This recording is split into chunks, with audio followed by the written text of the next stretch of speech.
Many women are currently experiencing financial strain earlier on in their lives, where their monthly income can barely cover their expenses. Why is this so?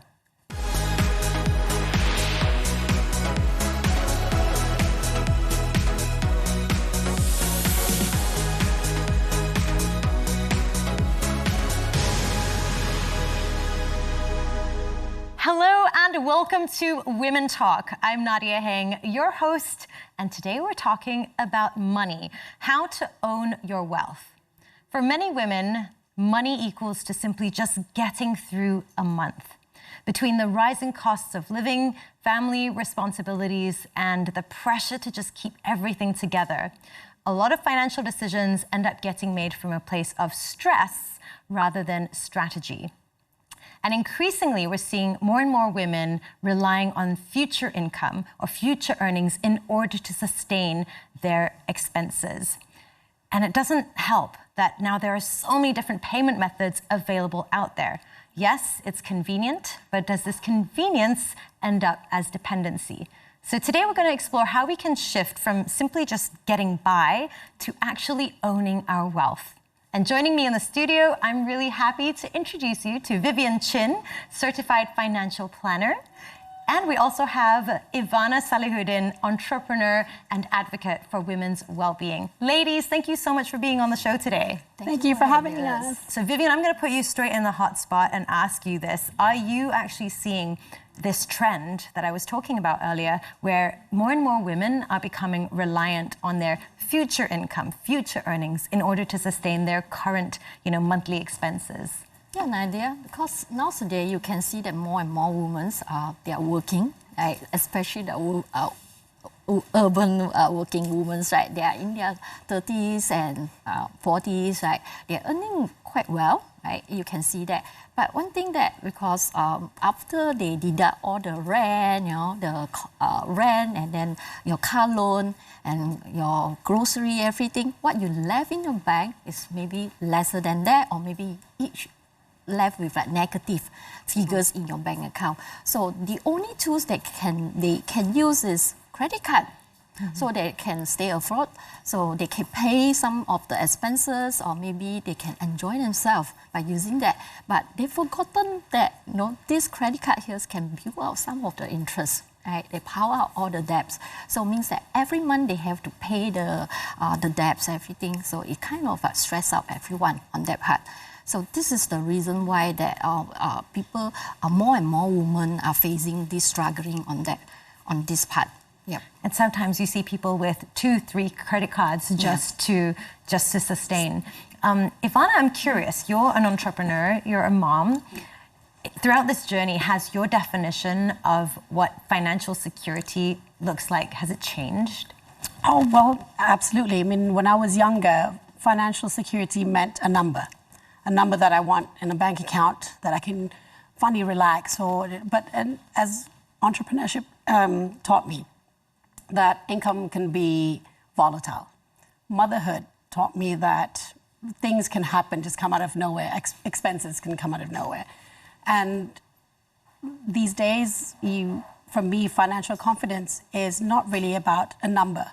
Mm-hmm. It's more so the belief that I have the ability and the resilience to overcome whatever it is that comes my way, whatever life throws at you. Because at the end of the day, that is financial security.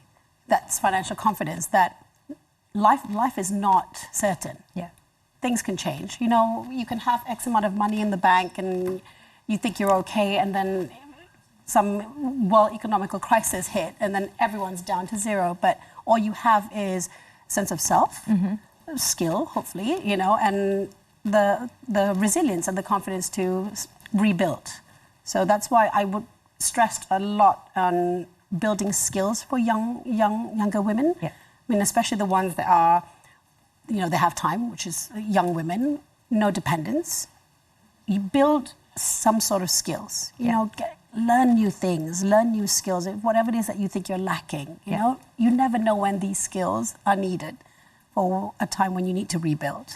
Absolutely. I love what you're saying there. Vivian, I'm curious, for our audience out there, what are the early signs that we should be paying attention to that we have already lost control of our financial situation? I think this is a really important question that we all need to know the answer to. I think most of us, right, especially Malaysian, they know that we the sign will be like you spend more than what we earn. Right, this is one of the signs. But what we see that the early sign is when you paying your credit card, you are paying lesser and lesser.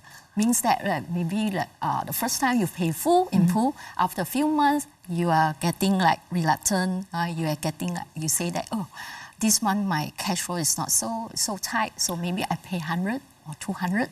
This is one of the sign, right? Second one will be I can't even want to open up my bank app, the banking app. They refuse to look at the statement because it's so scary, right? So they have this anxiety on to looking at that, right? So this is one of it. When life doesn't turn out the way that we plan, how does this actually affect the way we make decisions as women when it comes to financial priorities and decisions? Well, I would share a personal story on that. I love this question, by the way, Nadia. So when my youngest was born in 2020, she was born with a rare genetic syndrome, and clearly that wasn't part of any financial plan. So you have X amount of X amount of costs and expenses in mind, and then when that happened, a lot of things need to be reevaluated and a lot of things need to be looked at. And the first 12 months of her life, it was a lot of therapies and therapy sessions, growth hormone sessions, which cost a lot of money up front. And so, you have no other choice but to figure out where you're scraping this from, or certain things need to give. And so how life challenges changed how I view spending, per se. Like, let's say, it taught me how to prioritize what's important. Yeah. So, for instance, like, we were eating into our pool a bit more this month on her growth hormone, on her therapies, and other things. Certain things have to give. Do I need that new pair of shoes? Perhaps not, right? And so, life challenges taught me how to prioritize what's important. At the moment.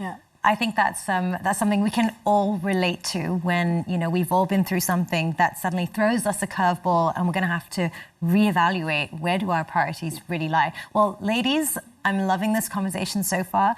If you're loving it too, make sure you stay tuned. We're going to take a little break, and when we return, we're going to find out what is it that drives us to spend the way that we do.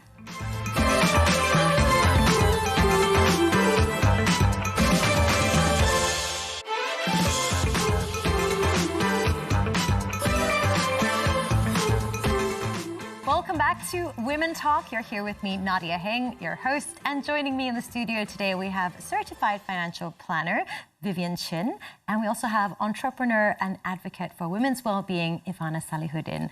Ladies, thanks for joining us on the show.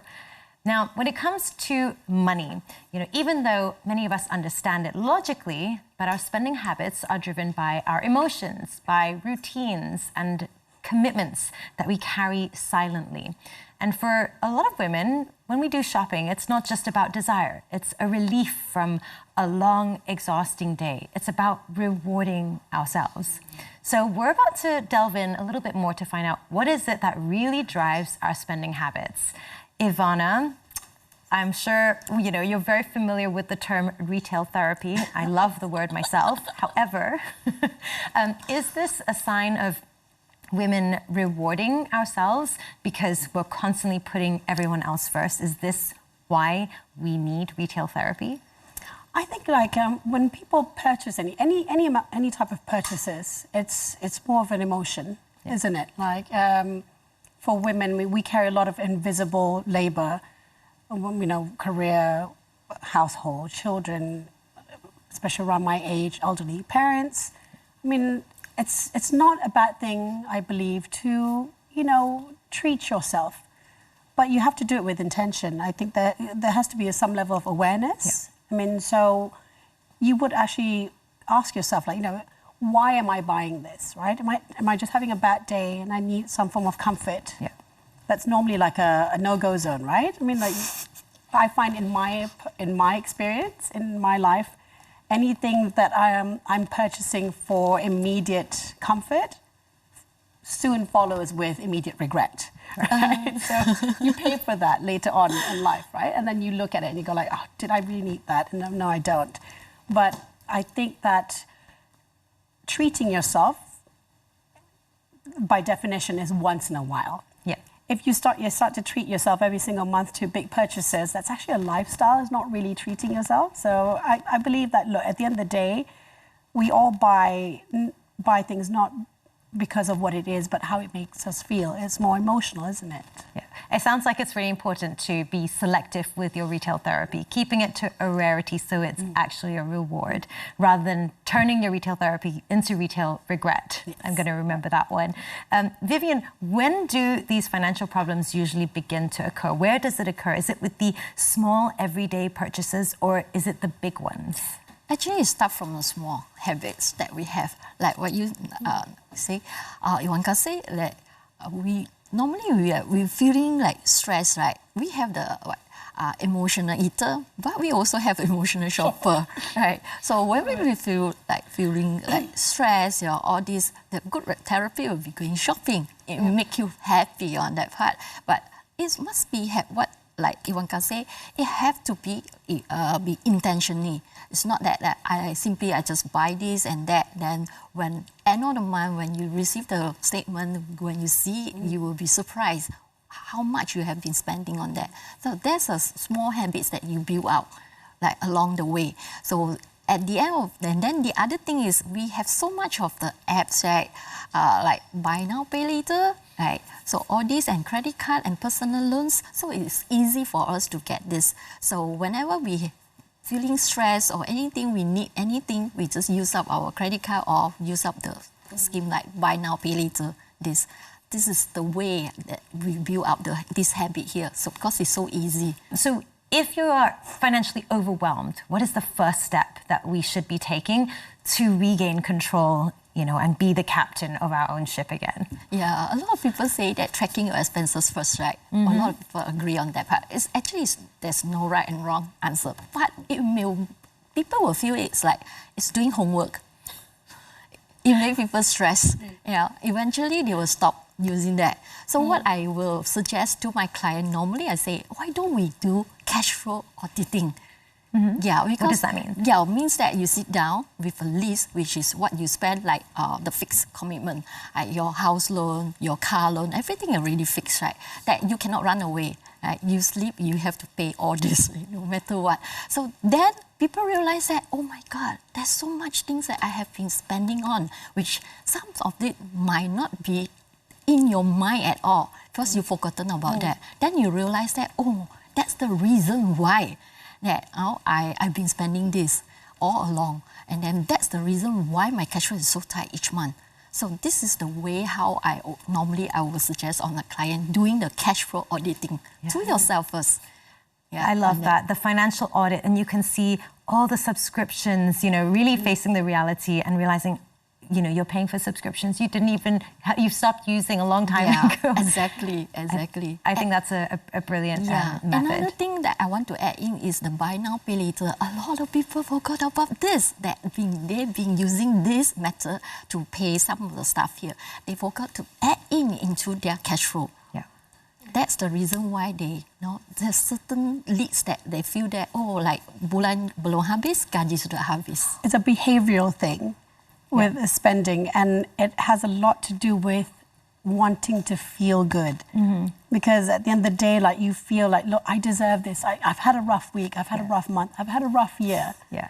I deserve this. And no one's saying that they don't. Just said that like sometimes what you feel that you deserve when it reoccurs. What's a mindset shift that we can do in order to prevent ourselves from falling into the trap of indulging in that emotion and being, impulsive and being triggered by our emotions to spend? What's one thing we can do to avoid that? Speaking as a former shopaholic and indulger, I can say what I've learned, and it took years and years of practice, is to pause before buying anything.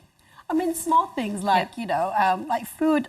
Food, I'm normally quite good with, because, we cook at home, and, I always go, it's fine, you'll just have that salmon, it's fine. Yeah. But when it comes to purchases, like big purchases, I normally think about it. Oh, it would be great.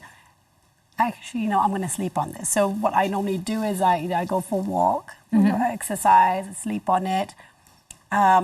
Journal, that helps me quite a bit. I used to laugh at people for doing that. Then I'm one of those people that journals. And you sleep on it. Do I need it? Yeah. Is this adding value to my life? Or is this, can I grow this? Any form of purchases needs to satisfy that criteria. And I think for women who have dependents, we have to be extremely, extremely aware and extremely intentional with our spending, because we do have people relying on us. So I do find that pause before purchase. So just pause. Sleep on it. And very often you find that you feel differently in the morning. On that note, we're going to take a short break, but when we return, we're going to talk about more ways in which we can inculcate positive habits that we can build up our financial literacy.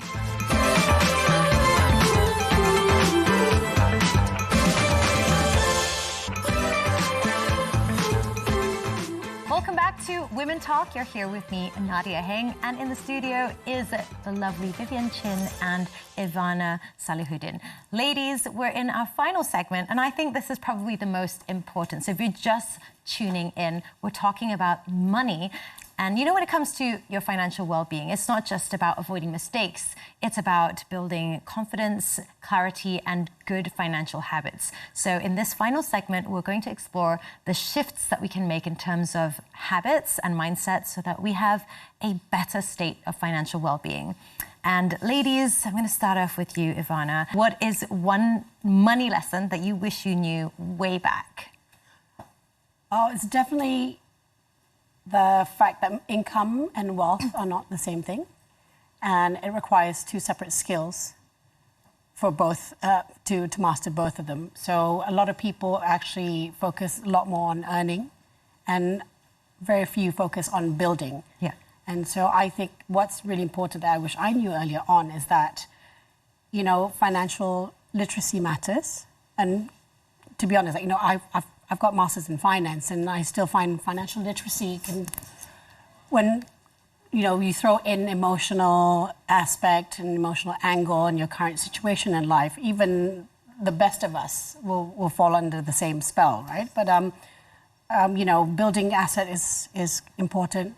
So a lot of the things that I wish I knew when I was younger is that how to cultivate each skill, both earning and building wealth. I love that. They are they sound very similar, but they're two completely different things and skill sets.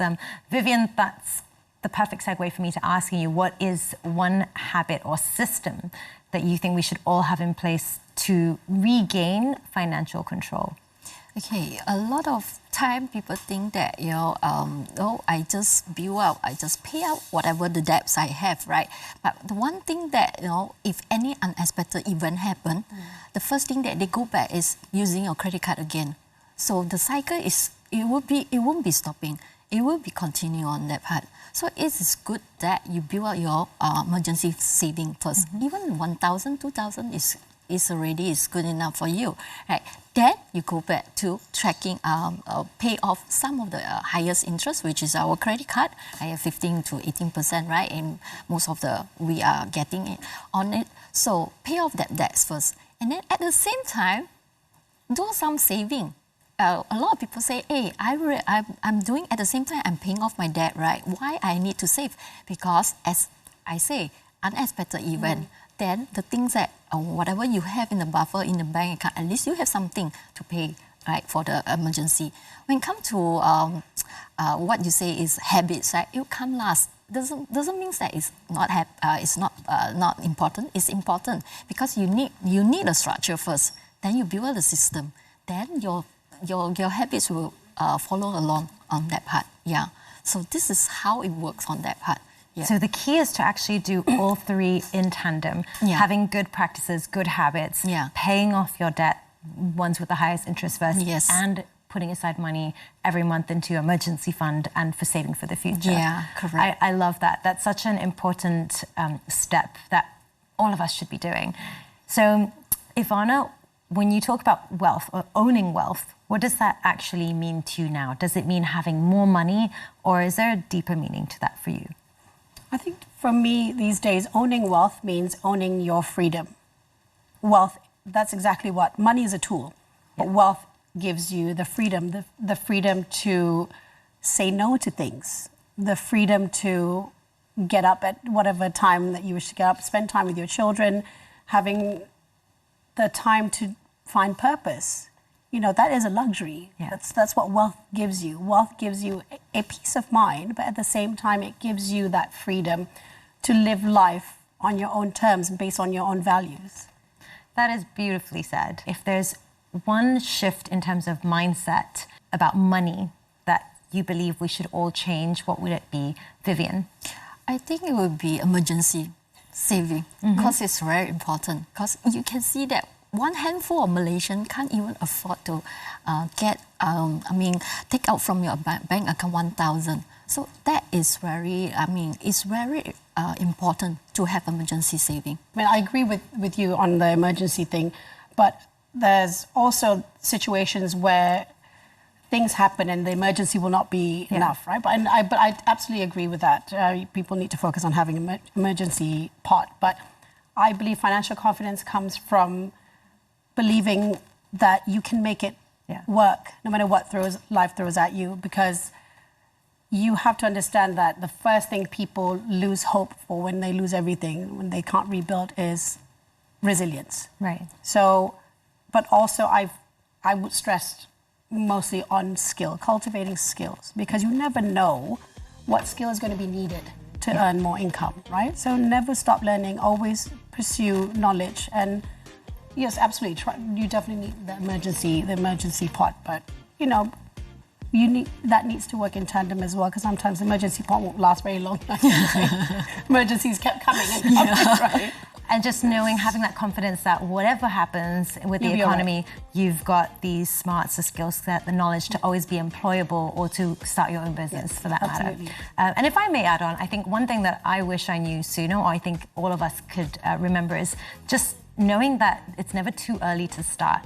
I think a lot of the times we believe that you only start saving when you're in your late 20s, after you've completed college and, if you're lucky enough to go to college or get a degree. And we think, we only start saving later on. But the earlier you start, the beauty of compound interest, right? When you save, even if it's just starting off simple with a fixed deposit, putting it into your EPF, right? Simple things like that. The earlier you start, your future self will thank you for. And I think that's something that hopefully all of us can benefit from 10, 15, 20 years' time. Well, ladies, it's been such a wonderful discussion. Thank you, Ivana. Thank you, Vivian, so much for your expertise and sharing so candidly with us today. If you've enjoyed today's topic, make sure you stay tuned, same time next week. And please feel free to follow and engage with us on our social media at Women Talk, TV3 and TV3 Malaysia. I'm Nadia Heng, signing off. Until the next time. Bye.